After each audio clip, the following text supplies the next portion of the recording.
What is happening, guys? Welcome back to the channel. Welcome back to the vlog. I've been in your waters.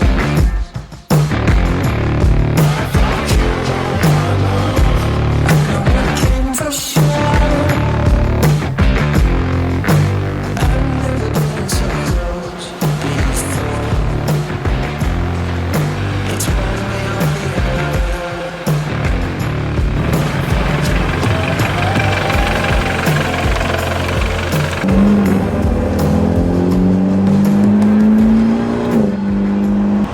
Welcome back to today's video. Woo! What's happening, guys? I hope you are all having a fantastic morning. So for today's video, I want to talk about the easiest mods, the easiest modifications that you can do to your F30. This is going to be a good video for anyone who just picked their car up and maybe they're just not too comfortable with modifying the car. They just want to kind of get their feet wet. And I just kind of feel like these are simple, easy, cheaper modifications that you can do to the car to just kind of get you introduced into the modification world and get a little more comfortable with your actual vehicle that you bought. I decided to make this video because I, of course, had a lot of people reaching out to me and asking me these questions. I have made similar videos, but nothing really that falls in the lines of the easiest mods. So I've narrowed it down to 5 simple, easy mods that anyone can do, and that's what we're going to be talking about today. Y'all already know this morning starts with coffee. Got that coffee acquired. And I can't make a video without my coffee. What if coffee didn't exist? It's not a world I want to live in.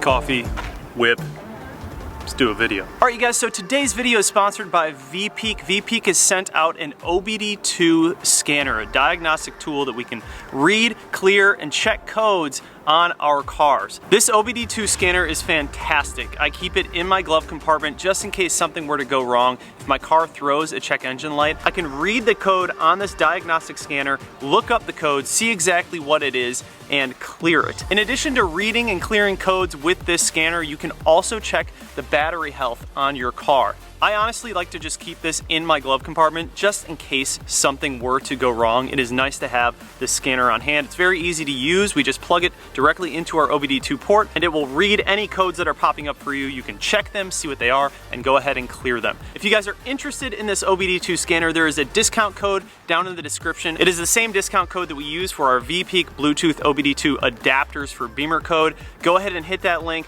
Pick one of these up. They're just a great tool to keep around your garage or in your car. All right, so you guys know what today's video is about, the 5 easiest mods that we can do on the F30. Now, some of these are going to be very much so based on opinions. You guys might have different opinions than I do, which is completely okay.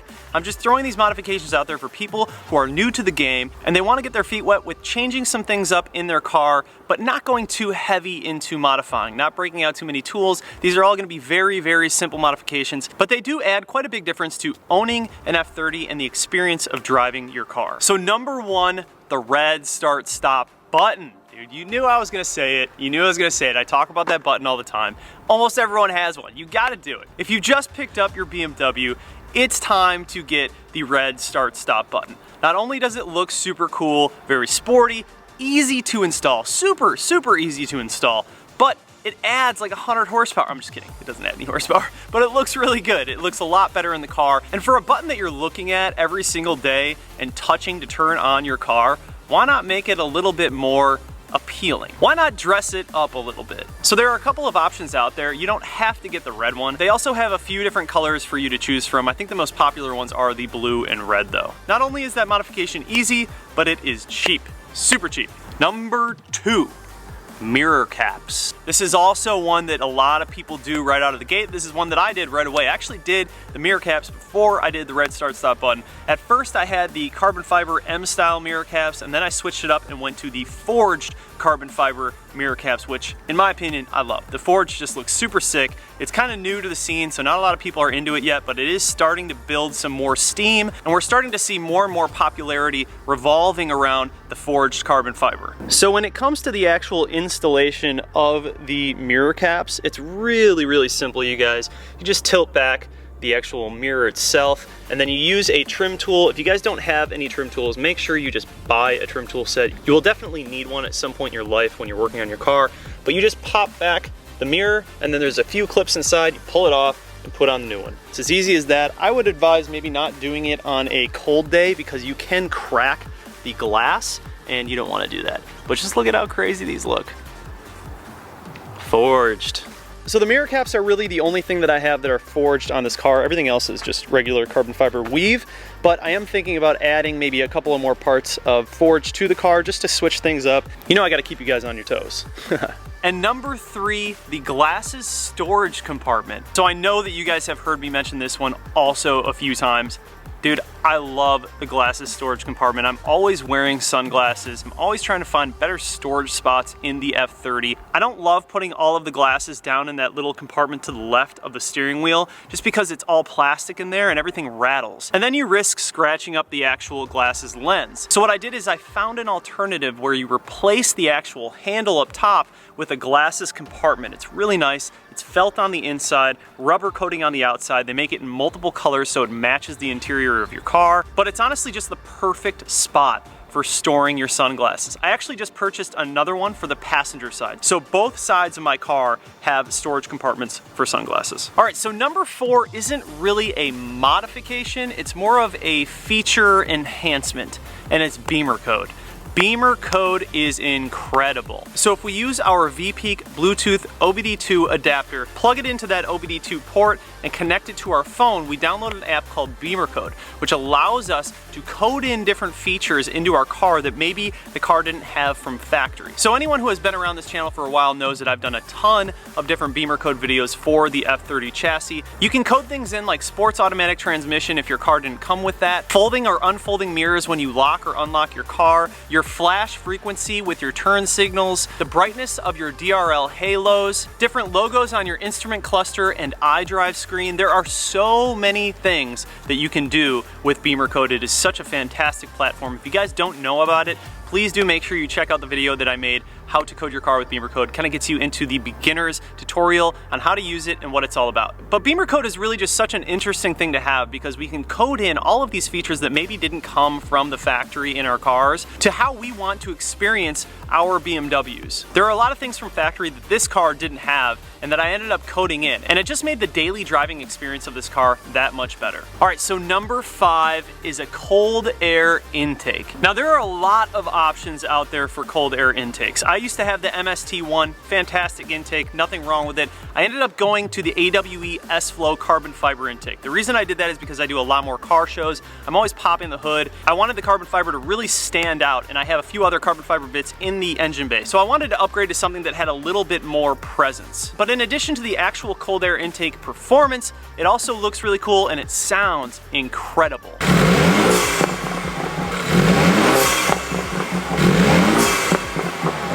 So each brand of intake really has its own distinct sound. I really like the AWE S-Flow intake because it's a little bit more refined. The MST intake for me was really loud and it felt like it was whooshing almost all the time. So I wanted something that was a little bit more pulled back, a little bit more refined, and I ended up with this AWE S-Flow carbon fiber intake. And not to mention, I mean, the thing just looks absolutely beautiful. You really can't go wrong with carbon fiber in the engine bay. So when it comes to the difficulty level of installing an intake, it's really simple. These are the things that I used to do on my Hondas when I was like 16, 17 years old. It was the first thing that we always did, and it was always so easy. The brand that we used to use on our Hondas, if any OG Honda modifiers are up in here, was AEM. AEM was like the big intake brand back then. I don't even know what they're doing nowadays because I really don't follow a lot of the Honda stuff. But really all it is a cone filter that's feeding into a tube that goes into our turbo inlet pipe. It's a very simple install. If you are new to the modifying game, this is a great one to start with, just to get your feet wet with the engine and kind of learn a little bit more about the Torx bolts and where things are located and how to remove specific parts. If you're new to modifying, this might take you a couple hours max. If you know what you're doing, you can do it in a half an hour. It's very, very easy. All right, you guys, so those are the top 5. You didn't actually think I was gonna leave you with only 5? 6, dude, bonus round. The kidney grills.